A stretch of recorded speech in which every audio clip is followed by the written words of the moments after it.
Pessoal, tudo bom? Meu nome é Elion Rodrigues, sou estudante de medicina do 7º semestre e hoje eu vim trazer para vocês alguns casos de reumatologia para discutir para vocês, mostrar o raciocínio necessário para resolver as questões, e esse vídeo é principalmente com o intuito de ajudar os meus colegas que estão pagando reumatologia junto comigo nesse semestre. Na primeira questão, então, nós temos um paciente do sexo feminino, de 38 anos, que apresenta uma dor difusa há 6 meses, fadiga intensa, sono não reparador, episódios de cefaleia, refere que tem uma sensação aí de formigamento em membros inferiores e perda de peso não intencional de 6 kg nos últimos 3 meses. É uma paciente que nega febre, mas relata que tem episódios aí de sudorese noturna ocasional. Ao exame físico, são encontrados pontos dolorosos em regiões típicas, né? Trapézio, cotovelo, joelhos, então um dolorimento mais difuso. Sem artrites ou deformidades articulares, a pele não tem lesões, a pressão está de 110/70, frequência cardíaca de 88, os exames laboratoriais aí tem um hemograma com linfopenia discreta, um VHS de 35, TSH normal, histórico familiar não tem nada de relevante, e a paciente relata que tem uma vida sexual ativa sem uso consistente de preservativos. Essas coisas aqui que eu grifei são os pontos-chave que eu acredito para a gente resolver esse caso. Então, é uma paciente que está aí com uma dor difusa, né, não tem um sono reparador, tudo isso a gente já começa a pensar numa hipótese diagnóstica talvez de fibromialgia, mas aí junto disso a gente também tem um hemograma com uma linfopenia discreta, tem uma história ali de vida sexual sem uso de preservativo, e aí a gente começa a pensar em alguns diagnósticos diferenciais que podem aí mimetizar um quadro de fibromialgia. Vamos discutir um pouquinho então aqui das alternativas.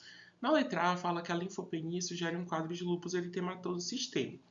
Gente, o lúpus é as doenças das citopenias. Então, assim, realmente, no lúpus, uma linfopenia seria esperado. Mas junto com a linfopenia, eu esperaria também uma anemia e uma plaquetopenia. Aqui no exame da paciente, a gente tem unicamente a linfopenia. Isso afasta um pouco para mim o diagnóstico de lúpus. Na letra B, fala que antígeno positivo confirma a hipótese de polimiosite. Algo que muitos podem confundir. A polimiosite ela é associada à fraqueza no sentido de perda de força. Não é um quadro de adinamia e dor muscular, como a paciente do nosso caso aqui tem sentido. Né? Seria mais um quadro aí de perda de força proximal, paciente que não consegue alcançar objetos que estão no alto, não consegue subir escadas, tem dificuldade para sentar e levantar, seria algo mais nesse sentido. A ausência da dosagem de T4 nos impede de afastar a hipótese de hipotireoidismo. Não, né, pessoal? O principal exame aí que a gente usa para as doenças da tireoide é o TSH, e o TSH dessa paciente veio normal, então a gente afasta aí, nesse primeiro momento, a hipótese de tireoidopatia para essa paciente. Vou pular a letra D, que é a nossa alternativa correta. Na letra E fala que a presença de sintomas depressivos afasta a probabilidade de fibromialgia. Nós sabemos que a fibromialgia é uma doença complexa, que tem um papel muito importante aí do humor do paciente, né? Tem essa relação complexa com a depressão, com o sono não reparador, paciente com dolorimento difuso. Então a gente sabe que os sintomas depressivos reforçariam a probabilidade de fibromialgia. Então a gente fica aí com a letra D. Devido à exposição de risco, deve ser solicitado o anti-HIV essa paciente aí, principalmente com esse quadro aí de linfopenia, né, diminuição do número de linfócitos, pode estar fazendo aí um quadro agudo de infecção pelo HIV. Ok? Então vamos passar para o próximo caso. Agora a gente tem outra paciente do sexo feminino com 45 anos, previamente rígida, que apresentou uma fraqueza muscular proximal abrupta há 10 dias, dificultando subir escadas e levantar de objetos. Refere uma dor muscular difusa, fadiga intensa e tem um histórico de infecção viral respiratória há 3 semanas antes do início dos sintomas. Nega febre atual, mas relata uma perda de peso de 4 kg no período. Ao exame físico, é uma paciente que tem uma força muscular grau 3 no segmento proximal de membros superiores e inferiores, não tem alterações cutâneas e os reflexos estão preservados. Aos exames laboratoriais, a gente tem uma CPK de 12.000, extremamente estourada. TGO e TGP tão elevados também, o hemograma está normal, um VHS ali um pouquinho elevado também. Diante do quadro exposto, é correto afirmar que. Então, vamos analisar aqui as nossas alternativas. A elevação importante da CPK sugere uma miopatia inflamatória. Deve-se solicitar anticorpo anti-Jo para a investigação de polimiosite associada à síndrome antissintetase. Por que essa alternativa está incorreta? Primeiro, aqui a gente tem um quadro muito abrupto. A polimiosite, ela é um quadro bem mais arrastado. A questão traria para a gente uma paciente que estaria com evolução de meses ou até mesmo anos. Aqui a gente tem uma paciente que está com uma fraqueza há 10 dias, é um quadro muito agudo. E outra coisa, a síndrome antissintetase, a questão precisaria me falar que eu tenho acometimento aí pulmonar, né? Doença pulmonar intersticial junto com a miopatia autoimune para eu pensar em síndrome antissintetase. Letra C. A ausência de lesões cutâneas não exclui o diagnóstico de dermatomiosite. Exclui sim, gente. Para a gente ter dermatomiosite, a gente precisa ter lesões de pele. A gente precisa ter aquelas lesões características, né? O heliótropo, as pápulas ou o sinal de Gottron. Então, a gente até tem a dermatomiosite amiopática, que não tem um componente aí de miopatia associado. Mas não existe dermatomiosite sem lesão cutânea. Então, a letra C está incorreta. Letra D. A probabilidade de hipotireoidismo não pode ser descartada, deve-se complementar com dosagem de TSH e T4 livre para excluir causa endócrina da fraqueza muscular. De novo, aqui a gente está falando de uma doença que é uma doença crônica, que não vai abrir um quadro tão hiperagudo como esse, de 10 dias. Então, a gente precisa pensar numa coisa que esteja acontecendo mais agudamente com essa paciente. A presença de fadiga e perda de peso sugere um quadro de lúpus eritematoso sistêmico. Deve solicitar anticorpo anti-DNA para afastar lúpus eritematoso. E, gente, não tem as alterações típicas do lúpus, né? Cadê essa artralgia? Cadê as lesões de fotossensibilidade? Cadê essa paciente com uma anemia? A questão não traz nada que me leve a pensar em lúpus. Lembra que lúpus é um quadro que geralmente é muito florido, pode cursar com alterações renais. A questão não me traz nada disso. A letra B, que é a nossa alternativa correta, a história de infecção viral prévia e CK muito elevada indica miopatia necrotizante autoimune. Deve-se solicitar anticorpos anti-SRP e anti-HMGCR para confirmar a hipótese. Perfeito! Lembra, a miopatia necrotizante autoimune ela é um quadro muito parecido com a polimiosite, só que com uma apresentação muito abrupta, enquanto a polimiosite aí vai ter uma instalação mais insidiosa ao longo de meses, anos. A miopatia necrotizante, ela vai se instalar no paciente ali em questão de dias. O paciente ele já vai se apresentar aí com esse déficit de força, com essa fraqueza muito importante. Por isso, nosso gabarito aqui, nesse caso, seria a letra B. Na terceira questão, a gente tem outra paciente do sexo feminino, de 52 anos, que apresenta 7 dias de espinéia aos esforços, uma cefaleia intensa e oligúria. Refere que nos últimos meses vinha apresentando endurecimento progressivo da pele, das mãos e da face, além de fenômeno de Raynaud. Nega febre. Ao exame físico, ela tem uma hipertensão aí, né? De 190 por 110, frequência cardíaca de 96, estertores finos bibasais, aqui já acende um alerta para a gente de edema agudo pulmonar hipertensivo, tem edema de membros inferiores, tem uma pele com espessamento difuso e esclerodactilia evidente. Os exames laboratoriais mostram uma creatinina de 3,2, uma ureia de 110, hemograma com anemia normocítica, plaquetas normais, urina com proteinúria 3 cruzes em 4 e hematúria microscópica, que pede para a gente marcar a alternativa correta. Gente, marquei aqui o que eu acho interessante para a gente desvendar esse caso. Uma paciente que tem acometimento pulmonar, tem acometimento renal, tem esse acometimento clássico da pele, né? Essa pele mais endurecida, esclerodactilia, fenômeno de Raynaud. Aqui a questão está te mostrando uma paciente com esclerose sistêmica. E a esclerose sistêmica, junto com esse quadro de hipertensão, que a paciente até no momento não fala aqui pra gente se já tinha hipertensão, mas uma hipertensão muito evidente, falência renal, que a gente vê aí, né, pelos altos níveis de creatinina e de ureia, pela proteinúria, pela hematúria que essa paciente tem que acender na sua mente o diagnóstico de crise esclerodérmica renal, que é aí uma complicação da esclerose sistêmica muito grave, muito associada à mortalidade, que a gente precisa ficar atento nos pacientes que possuem esclerose sistêmica. Então aqui a alternativa certa seria a letra A, mas vamos discutir por que as outras alternativas estariam incorretas. A presença de anemia e hematúria indica glomerulonefrite. Deve-se solicitar anticorpo anti-DNA para a investigação de lúpus eritematoso sistêmico. Realmente, o lúpus eritematoso sistêmico até poderia ser um diagnóstico diferencial aqui nesse caso, porque faz lesão pulmonar, porque faz lesão renal, mas as alterações típicas do lúpus não são essas que são alterações de pele, né? Não são essas típicas aqui que o paciente traz na questão. Esse escleroderma, né, essa pele mais endurecida, fala muito a favor de esclerose sistêmica. A oligúria e a creatinina elevada sugerem necrose tubular aguda, deve-se realizar a biópsia renal para confirmação histológica. Essa daqui também a gente já pode, né, eliminar, porque, enfim, não contempla o quadro cutâneo que a paciente está tendo. Letra D. A hipertensão acelerada pode estar relacionada a feocromostoma. Aqui você já para. Feocromostoma tem uma tríade clássica, né, que é a sudorese, a cefaleia e a taquicardia. Aqui a paciente até apresenta uma cefaleia aí, mas não está taquicárdica, não me fala muito de sudorese, então eu não penso aqui em feocromostoma nesse momento. Letra E. A proteinúria importante sugere síndrome nefrótica, devendo solicitar dosagem de albumina sérica e lipidograma para a caracterização do quadro. É muito mais parecido com uma síndrome nefrítica, né? Principalmente por ter essa hipertensão associada. Então aqui a gente também excluiria a letra E.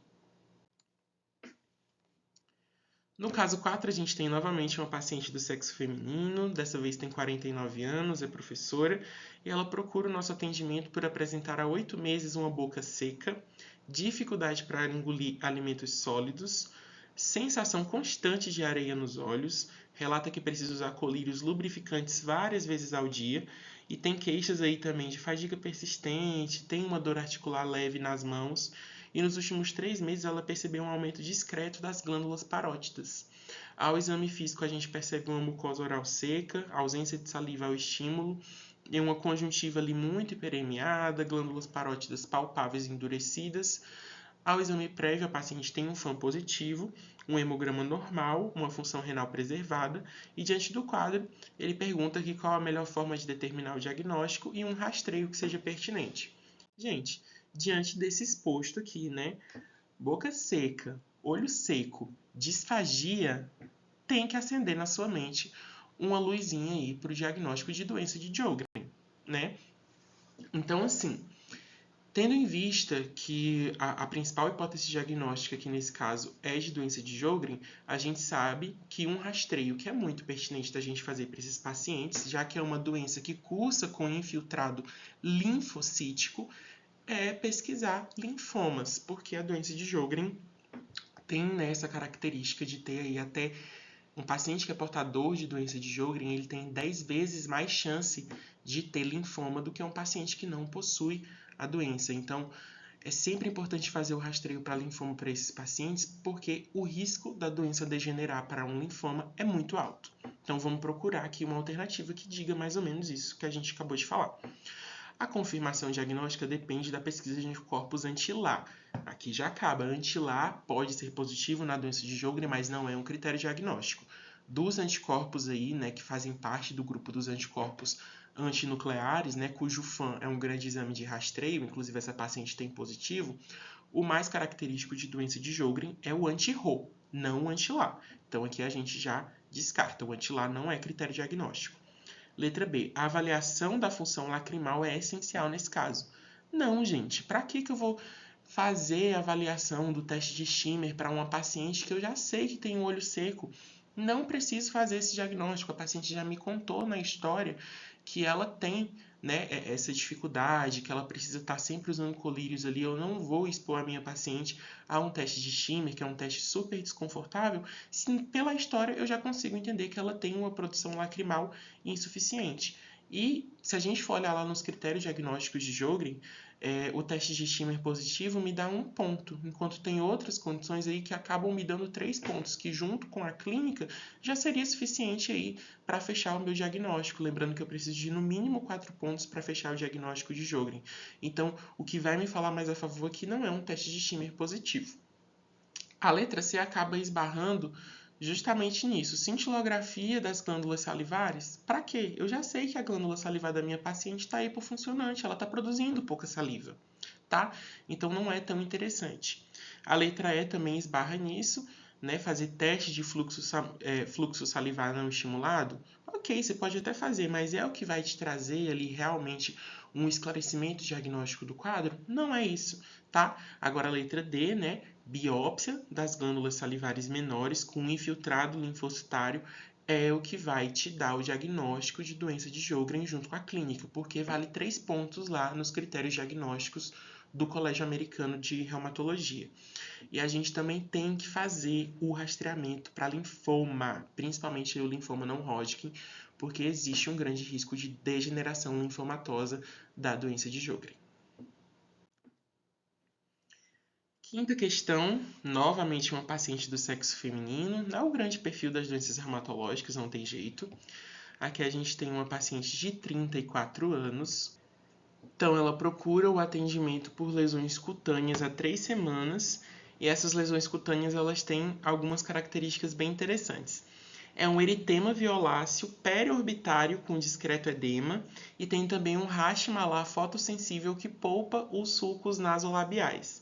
Além disso, a paciente refere um prurido em face e tem uma fotossensibilidade, ou seja, essas lesões elas aparecem quando a paciente se expõe ao sol. Nega outras queixas ao exame físico, tem uma pele, né, da região periocular violácea, um discreto edema palpebral e tem esse rash malar. Força muscular está preservada, 5 de 5 difusamente, não tem dor à palpação. Os exames iniciais mostram CPK e aldolase normais, e a gente tem aí TGO e TGP discretamente, né, aumentadas. Tem um FAN de 1 para 160 no padrão pontilhado grosso. Diante do exposto, julga as assertivas a seguir. 1. O edema periorbitário pode corresponder ao heliótropo, um sinal patognomônico de dermatomiosite. Sim, gente, aqui a gente está falando do heliótropo, né, que é esse eritema violáceo que vai acometer aí a região periorbitária, né, palpebral do paciente. 2. Força preservada afasta a probabilidade de miopatias autoimunes. Não. Eu não sei se vocês vão se lembrar, mas algumas questões atrás eu comentei com vocês que o que é prescindível para o paciente ter dermatomiosite são as lesões cutâneas. O paciente ele pode ter o quadro de dermatomiosite sem a miopatia. Então, é o que a gente chama de dermatomiosite amiopática. O paciente ele precisa ter as lesões que são patognomônicas. Lesões patognomônicas nós temos 3. O heliótropo, as pápulas de Gottron e o sinal de Gottron. Essas 3 lesões elas são patognomônicas, eu preciso ter pelo menos uma. Agora, o componente de perda de força muscular, de fraqueza, não é obrigatório existir na dermatomiosite. Então, a 2 aqui está incorreta. FAN positivo deve acender alerta diagnóstico para lúpus, principalmente com as lesões cutâneas descritas. A gente tem o Hashimoto fotossensível que polpa sulco nasolabial, que sim, é uma lesão que também pode acontecer no lúpus, mas o heliótropo é patognomônico de dermatomiosite, o que faz com que a assertiva 3 esteja incorreta. 4. Possíveis diagnósticos diferenciais para o quadro incluem lúpus eritematoso sistêmico, por conta do Hashimoto, e doença mista do tecido conjuntivo. Gente, lembra, as únicas 3 condições na reumatologia que cursam com Hashimoto que polpa sulco nasolabial são dermatomiosite, lúpus eritematoso sistêmico e doença mista do tecido conjuntivo. Então, se o paciente ele tem um quadro de dermatomiosite amiopática aqui nesse caso, é claro que pelas lesões características, né, pelo Hashimoto, quadros aí que poderiam ser diagnósticos diferenciais seriam essas duas outras condições, o lúpus e a doença mista. Por isso, nosso gabarito aqui nesse caso é a letra C, as assertivas 1 e 4. Finalmente apareceu aqui um paciente masculino de 42 anos que está há 3 meses apresentando obstrução nasal persistente, tem uma epistaxe recorrente, sangramento nasal e úlceras dolorosas na mucosa nasal. Além disso, refere tosse seca, dispneia leve, artralgia migratória. Ao exame físico, tem crostas nasais, ulceração no septo nasal, estertores finos em bases pulmonares e tem uma creatinina aí de 1,8 com hematura microscópica e proteinúria.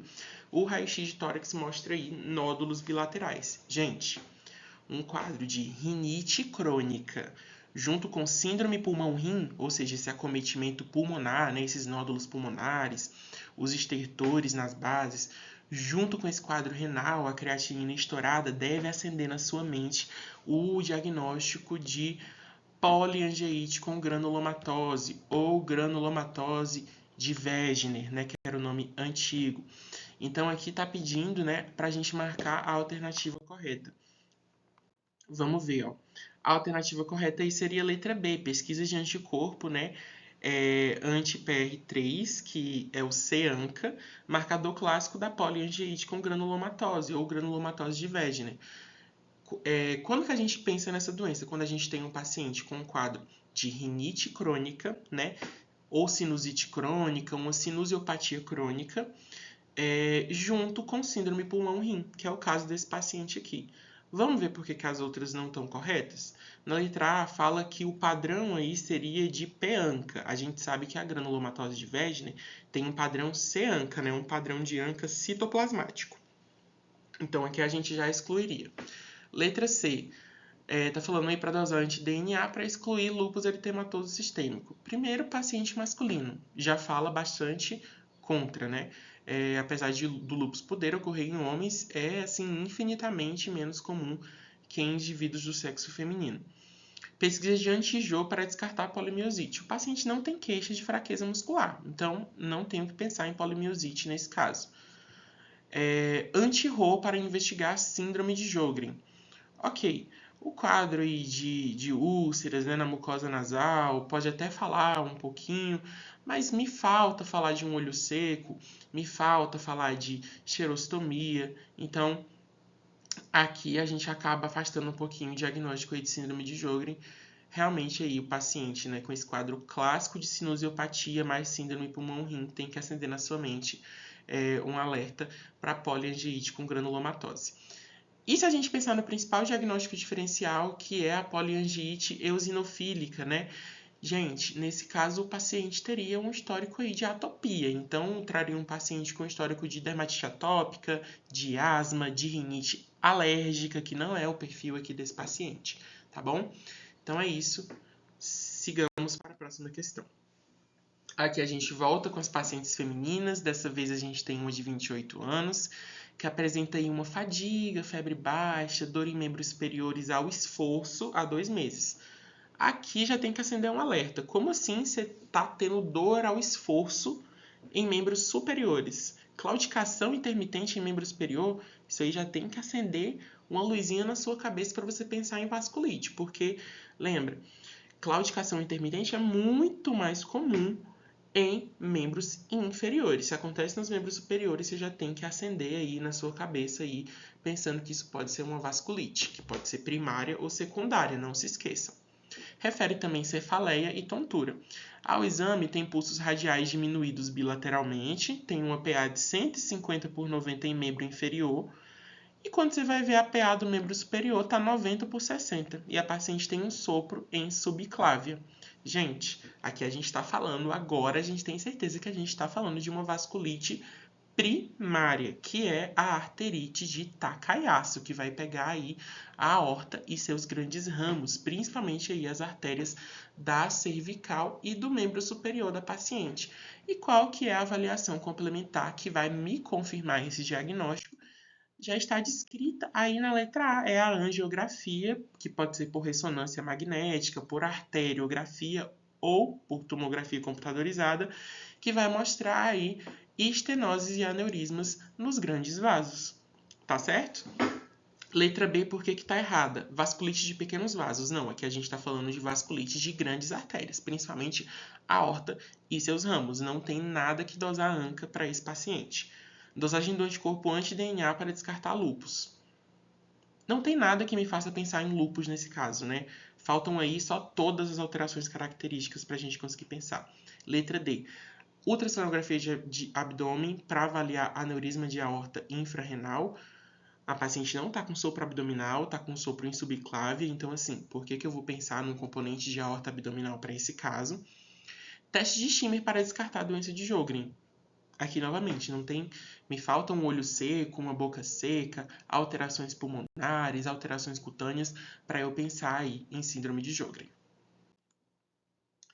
No caso 8, a gente tem uma paciente feminina de 63 anos que relata que está há 18 meses com uma dor nas mãos que piora ao longo do dia e após longos períodos digitando. Refere que tem uma rigidez matinal de cerca de 20 a 30 minutos, com a sensação de travamento ao abrir potes e tem episódios aí de estalos dolorosos ao movimentar os dedos. Nega febre e ao exame a gente tem apenas aí um aumento ósseo irregular em interfalangianas distais e proximais com leve dor à palpação. Tem uma deformidade em desvio em zigue-zague, discreta em segundo e terceiro dedo, sem sinovite evidente. Tem uma palidez ungueal leve sem alterações cutâneas. Achados prévios tem uma PCR discretamente aumentada, um fator reumatoide baixo, anti-CCP negativo e diante do quadro a questão pergunta o que é correto afirmar. Gente, então aqui, toda vez que a gente tem uma artralgia, a gente tem que pensar se a gente está diante de um ritmo inflamatório ou de um ritmo mecânico. Aqui essa paciente fala pra gente que ela tem uma rigidez matinal que é menor que 30 minutos. E outra, que essa dor dela piora quando ela passa muito tempo digitando. Então é uma dor associada ao movimento. Isso me fala a favor de ser uma dor do ritmo mecânico. Uma artralgia em mãos mecânica tem que acender na minha cabeça o diagnóstico de osteoartrite de mãos, principalmente diante aí de uma paciente que já é mais idosa, né? Tem 63 anos. Então vamos avaliar as alternativas. Lá na letra B fala que diante da descrição da neoformação óssea, a artrite psoriásica deve ser a principal hipótese diagnóstica. Gente, para artrite psoriásica me faltam o ritmo inflamatório da dor, que a paciente tem uma dor de ritmo mecânico, o que fala bastante contra aí a artrite psoriásica. Letra C. Ácido úrico sérico acima de 6 confirma o diagnóstico de artrite microcristalina por monurato. De novo, aqui eu teria uma dor de ritmo inflamatório, que não é o caso aqui nessa paciente. Na radiografia de mãos é esperado lesões no padrão lápis no copo. Esse é um achado clássico da artrite psoriásica, que de novo, dor de ritmo inflamatório. O quadro mecânico, aí até agora tá de boa. Sugere artrite reumatoide. Não, artrite reumatoide de novo. Dor de ritmo inflamatório. Aqui a gente tem um quadro mecânico. Lá na letra A fala, radiografia de mãos com esclerose subcondral reforça a principal hipótese diagnóstica. Verdade. Lembra que, independente do local do corpo onde você vai ter a sua osteoartrite, as alterações que você vai encontrar serão muito semelhantes. Esclerose subcondral, redução do espaço articular, cistos subcondrais, formação de osteófitos, nessa neoformação óssea. Então aqui a gente tem um quadro de osteoartrite de mãos.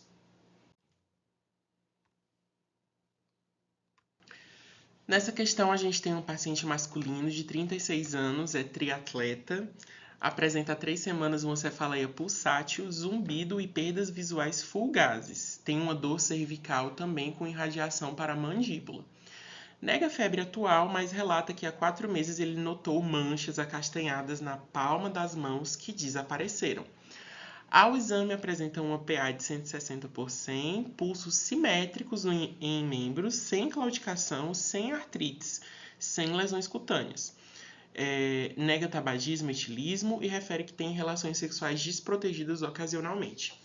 Aos exames complementares tem um VHS de 38, PCR de 12, creatinina está normal, EAS não tem alterações.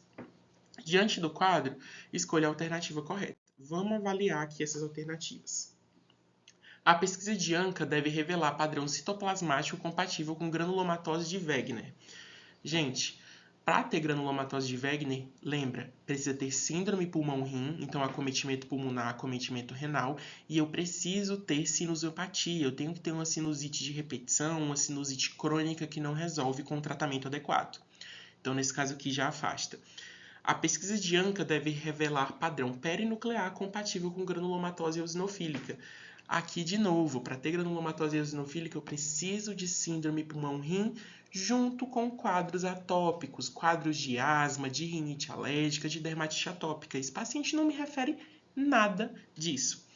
Na letra D, ecodoppler de artérias temporais deve confirmar o quadro de arterite temporal. Aqui seria o principal diagnóstico diferencial dessa condição que a gente está diagnosticando aqui nessa questão. O paciente poderia até ter uma arterite temporal aqui nesse caso? Até poderia, né? Fala aí que ele é um paciente que tem uma cefaleia, que tem perdas visuais fugazes, isso pode te levar a pensar na neurite óptica isquêmica anterior, que é muito característica e está presente na arterite temporal. Mas olha só o que a questão traz para a gente. Há 4 meses, esse paciente notou manchas acastanhadas na palma das mãos que desapareceram. E, além disso, é um paciente que tem exposição sexual desprotegida. Isso deve acender na sua cabeça o raciocínio diagnóstico para pensar em sífilis, tá? Então, é por isso que o gabarito aqui seria que, diante do quadro, é pertinente a solicitação de FT-ABS para investigar sífilis latente com apresentação vasculítica. Lembra, diante de sintomas de vasculite, a gente nunca vai pensar, num primeiro momento, em vasculite primária. A gente tem que excluir as causas secundárias. E infecções são causas importantes de vasculite, que é o que está acontecendo nesse caso aqui. É um paciente que, na verdade, tem sífilis e que está fazendo aí uma apresentação atípica da doença. No caso 10, a gente tem uma paciente de 26 anos que relata que há 2 semanas apresentou uma febre alta súbita, acompanhada de um exantema difuso, pruriginoso e mialgia muito incapacitante. O quadro durou poucos dias, só que desde então ela evoluiu com uma poliartrite persistente, que se intensificou abruptamente há 3 dias. Então ela está com uma poliartrite aí há 3 dias. Tem uma dor intensa nas mãos, nos punhos e nos pés, associada à rigidez matinal de mais de 1 hora, ou seja, é uma dor inflamatória. Tem dificuldade até para deambular, né? Tem até um prejuízo funcional. Nega lesões cutâneas atualmente, né? Ela teve aquele exantema difuso lá há 2 semanas, mas hoje ela não tem lesão de pele nenhuma. Tem um edema doloroso em interfalangiana proximal, metatarsofalangiana e punho. Tem uma tenossinovite evidente nos extensores e tem uma dor ao squeeze test dos pés, ou seja, também está com cometimento nas articulações dos pés. Exames prévios têm um fator reumatoide negativo, anti-CCP negativo, PCR de 18, está um pouco alto. Radiografia das mãos sem erosões típicas. Diante do caso, assinale a alternativa correta. Vamos lá, gente. Aqui nesse caso, a gente tem uma paciente com artrite aguda e que antes teve febre alta, exantema difuso e mialgia incapacitante que evoluiu com essa artrite de mãos. Na sua cabeça, tem que piscar de todas as maneiras o diagnóstico de chikungunya, de arbovirose. Aqui a gente está diante de um caso clássico de uma artrite pós-chikungunya, que é um problema que está cada vez mais comum aqui no Brasil. Quando que eu vou pensar nessas artrites reacionais, nessas artrites pós-arboviroses? Sempre que o paciente tiver uma artrite aguda. Para eu pensar numa artrite psoriásica, numa artrite reumatoide, aqui seria muito mais a psoriásica porque está pegando interfalangiana. Seria muito mais artrite reumatoide porque está pegando interfalangiana proximal. Eu precisaria de um quadro muito mais arrastado, uma paciente, né, que já estaria aí com essas alterações há meses. Então aqui a gente tem um quadro hiperagudo. O que você tem que pensar nesse momento é que é um quadro reacional, uma artrite reacional aí, provavelmente secundária a uma arbovirose, que é justamente o que está descrito aí na letra D. O último caso, a gente tem agora uma paciente feminina de 35 anos, ela é bancária, e ela apresenta há 10 dias uma dor abdominal em hipocôndrio direito, distensão abdominal progressiva e fadiga intensa. Relata que tem 2 abortos espontâneos, em 8 e 10 semanas, a 3 e 5 anos, respectivamente, e tem um episódio de TVP em perna direita há 2 anos após viagem longa. Uma paciente aí de 35 anos, tem ali um histórico de aborto espontâneo, tem aí uma TVP muito nova, não é tão esperado aí, principalmente porque aqui não fala se ela faz uso de anticoncepcional, não fala se é uma paciente obesa, então já começa a acender alguns alertas na minha mente para alguns diagnósticos. NECA consumo significativo de álcool, uso de medicações hepatotóxicas ou histórico familiar de doença hepática. Então, assim, né, a gente já começa a pensar aqui nesse caso. Ao exame físico, a gente tem uma hepatimetria de 15 centímetros dolorosa. Será que essa paciente está fazendo uma hepatite? Não sei. Tem uma ascite moderada, circulação colateral abdominal discreta, edema leve em membros inferiores com petecas palpáveis, sem icterícia marcante, sem sinais de encefalopatia. Os exames mostram plaquetas de 120 mil, tá com a plaquetopenia, um INR de 2,2, ou seja, esse fígado aí está indo para o buraco, o paciente está alargando o INR, muito provavelmente isso justifica, né, esses sinais de hemorragia que a gente vê aí no membro inferior. Sem sinais de, transaminases elevadas, né, TGO e TGP aí de 330 e 318, ultrassonografia com Doppler mostrando fluxo reduzido nas veias hepáticas e veia cava inferior pérvia. Diante do quadro, é correto afirmar. Gente, vamos lá. A letra A fala que a dosagem de anti-HCV elucida o diagnóstico de hepatite viral fulminante. Aqui, esse quadro afasta um pouco a hepatite viral fulminante porque as transaminases ainda estão muito elevadas. A gente espera uma queda abrupta de transaminases porque o fígado literalmente está fulminando, não está produzindo nada. Nesse caso aqui, como as transaminases ainda estão elevadas, não me fala tanto a favor aí de hepatite viral fulminante. Letra B. As lesões em membros inferiores aumentam possibilidade de vasculite autoimune. De novo, gente, a gente tem que pensar em vasculite autoimune depois da gente excluir as causas mais comuns de vasculites, que são as infecções. Então, essa letra B aqui para mim está um pouco fora. Letra C. A trombocitopenia não deve ter relação com a principal etiologia. Gente, trombocitopenia, pensando aí que é uma paciente que já teve abortos espontâneos, tem essa história de TVP, e é uma paciente jovem, a nossa hipótese diagnóstica aqui entra muito em síndrome do anticorpo antifosfolípide, né, na SAF. Então, a trombocitopenia é uma alteração esperada da SAF, o que deixaria essa letra C incorreta. Letra E. Diante da manutenção da função hepática. Que manutenção da função hepática? O fígado está indo para o buraco, o INR super alargado, nessas transaminases aí tocadas, o paciente está perdendo a função hepática. Então, jamais esse paciente pode ser tratado ambulatorialmente, como diz na letra E.